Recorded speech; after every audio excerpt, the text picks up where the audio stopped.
Watson family security guard বিয়ের certificate নিয়ে আসছো, তখনই তোমার হোটেলে কাজের ব্যবস্থা করে দেবো। ঠিক আছে। কোথায় কে জানি, বিয়েতে দেরি হয়ে যাচ্ছে তো।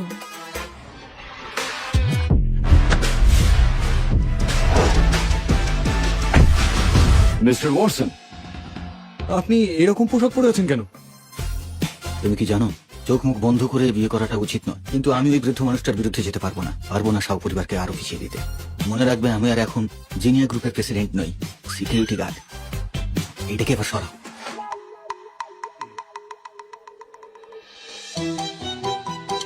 তুমি ড্যানি?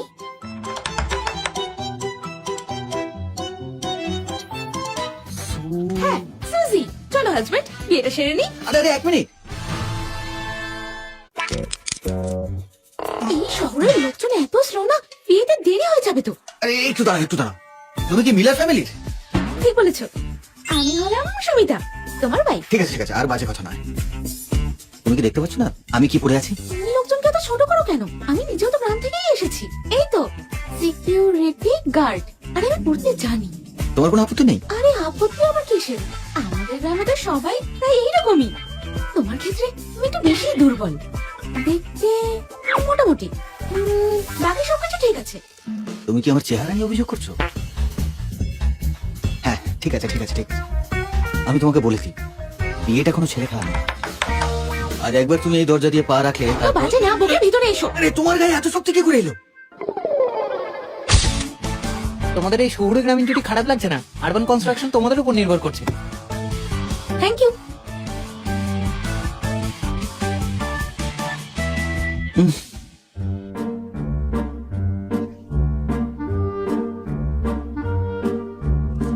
হ্যাঁ বাবা, সার্টিফিকেট পেয়ে গেছি। টাকাটা হ্যাঁ, আমি কাল থেকেই জয়েন করব। মাত্র 10,000 টাকার জন্য আমাকে বিয়ে করেছে। এও তাহলে টাকার পেছনে দৌড়চ্ছে। যদি আমাকে দাদু না দিব্যি দিতেন, তাহলে এই গ্রামের মেয়েটাকে আমি কখনোই বিয়ে করতাম না। বলছি, আমরা কোথায় থাকবো? তুমি কি এখনো আমার সাথেই থাকতে চাও? একদম। আমাদের গ্রামে তো বিয়ের পর সবাই একসঙ্গেই থাকে।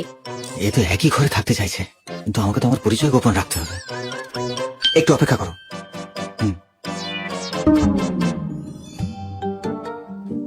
বলুন স্যার, আপনি তো বিয়ে ভাঙতে এসেছিলেন, সার্টিফিকেট কিভাবে পেলেন? আর জিজ্ঞেস করো না, ওই মেয়েটা না খুবই শক্তিশালী।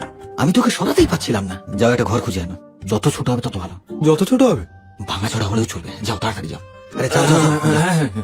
আমার বিশ্বাসই হচ্ছে না, এমন একটা ভাঙাচোরা বাড়িতে নিয়ে যাবো, দেখি কি ঘর সহ্য করে। তাহলে আমরা কোথায় থাকবো? এবার যাওয়া যাক। হ্যাঁ, আমার গাড়িতে চলো। বাহ, এটা তোমার গাড়ি? ওটা তো না, ওটা নয়। একজন সিকিউরিটি গার্ড এত দামি গাড়ি কি করে কিনবে? আমি তো ওটার কথা বলছিলাম। ওটা আবার কি? এটা একটা শেয়ার্ড ইলেকট্রিক বাইক। আগে চলেছো? এই, চেষ্টা করো।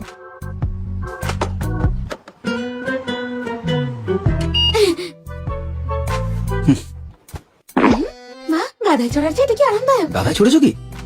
তুমি কি প্রাচীন যুগের? ঠিক আছে, আস্তে আস্তে করো। হ্যাঁ, চলো। ঠিক আছে, আস্তে। আরে আস্তে চালাও। এসে গেছি।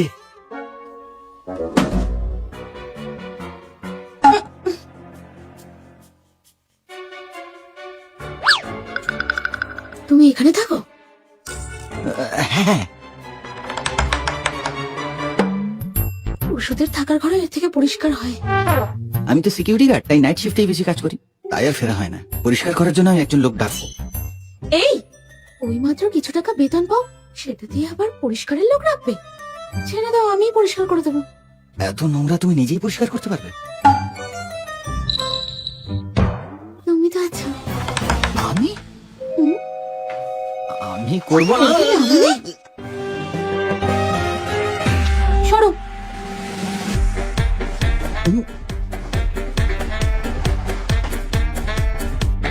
চলো।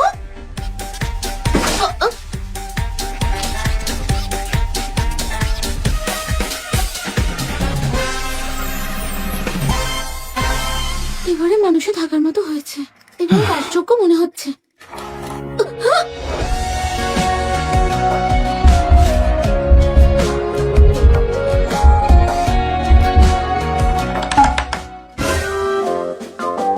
এই রে, আমি তো ভেতরে জামাটা বদলাতে ভুলে গেছি। তোমার গায়ে কত মাংস বেশি। এটা একটা ছেলের বুক। বাড়িতে যা মাংস খাই তার থেকেও নরম। তুমি বলে ভালো। কি করছো কি? আরে আমি সেলাই করে দেবো। দরকার নেই, প্রথমবার কাউকে জামা সেলাই করতে দেখ। তুমি এইরকম কেয়ারলেস কেন? অলস একটা। এইরকম ছেলেকে গ্রামে কেউ বিয়ে করবে না। ঠিক আছে ঠিক আছে ঠিক আছে, আমি বিয়ের জন্য তোমাদের গ্রামে মেয়ে পাবো না। আমি যখন বিয়ে করেই নিয়েছি তোমায় আমি অপছন্দ করবো। মেয়েটার হাসিটা তো খুব সুন্দর। আরে দাও। আমি কি করে এর অসভ্যতাটা এখনো সহ্য করছি? এটা তো অনেকটা ছিঁড়ে গেছে, সেলাই করে লাভ কি? ফেলে দাও। ফেলে দেবো কেন? এটা তো এখনো ভালোই আছে। চিন্তা করো না, আমি ভালো করে সেলাই করতে পারি। এক্ষুনি আর ছেলেটা দেখাই যাবে না। সত্যি? তুমি চুপচাপ দেখতে থাকো।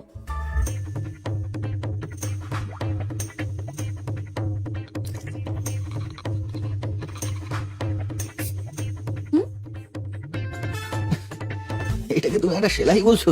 কেন, ভালোই তো লাগছে। তাড়াতাড়ি পরে নাও। এটা পরবে, আমি এটা পড়তে পারবো না। এক্ষুনি এটা তাড়াতাড়ি পরো। এত সময় নিচ্ছে কেন? তাড়াতাড়ি আমি করো। নিজে বদলে নেবো। ভালোই লাগছে। 3 বছর নতুন পড়বে, 3 বছর এগুলো পুরনো হয়ে যাবে, বাকি 3 বছর সেলাই করে চালাবে। 9 বছর ধরে এই একটা পোশাকই পরবো। এ তো খুবই কিপটে। চলো কিছু নিয়ে আসি। নতুন বাড়িতে আমি তোমায় রান্না করে খাওয়াবো। আমি যাচ্ছি না। কেন? তোমাকে দেখে যা মনে হচ্ছে তোমার রান্নাঘরের বাইরে থাকাই ভালো। তাছাড়া আমি ক্লান্ত। আরে আমাকে ছাড়ো। যা বলছি শুনবে।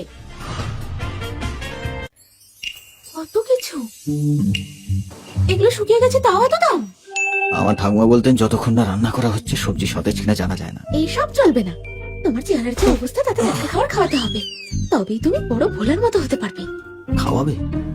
জানতে পারি কি বড় ভোলাকে? আমাদের বাড়ির বলদটা। তুমি বড়দের সঙ্গে তুলনা করতে পারো না আমার। শুধু শাকসবজি কিনো না, আমি খেতে চাই ওইটা। আরে আরে আরে দাঁড়াও। আমি এটা চাই। এই হাত দিও না। এই চিংড়ি মাছগুলো 3800 টাকা করে দাম। কেনার মুরদ নেই, আবার হাত দিচ্ছে। এটার আবার এত দাম? এখানে ডাকাতি করে সবাই, আমাদের গ্রামে এমনিই ধরা যায়। আরে এগুলোকে বোস্টন লবস্টার বলে। জিনিয়া হোটেলে এগুলো আমরা সাপ্লাই করি। তোমার গ্রামের সাথে আমার মাছের তুলনা নেই। তোমরা শহরের লোকজন শুধু ঠকাতেই পারো। গরিব কোথাকার। যদি কিনতে না পারো অজুহাত দিও না। তাড়াতাড়ি এখান থেকে বেরো তো। এটা কি ধরনের ব্যবহার? তুমি দেখবে আমি এটা কিনবো। এই না না না, এটার এত দাম তুমি কিনবে মানে? এত টাকা পাবে কোথা থেকে? হ্যাঁ, যদি তোমার কাছে টাকা না থাকে